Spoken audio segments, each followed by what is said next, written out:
Hello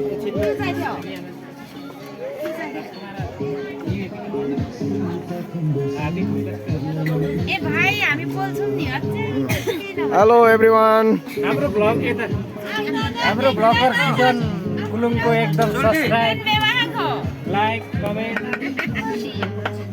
धन्यवाद नागरे यो चाहिँ कल्पना र के अरे टिका भान्जाको विवाहमा हामी चाहिँ बिहे भोजको लागि खाना सेल गर्नेतिर छौँ। हाम्रो जिम्मेवारी देखिहाल्नुभयो। अलिक गाह्रो गाह्रो पनि छ पनि छ।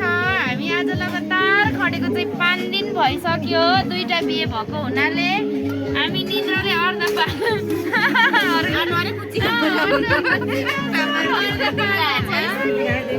एउटा अचार 2चोटि नि हालिरहेको घरि बिर्सि नि हाल्छौँ। ब्लगर सुजन भाइलाई thank you by by. Thank you so much तपाईहरुलाई।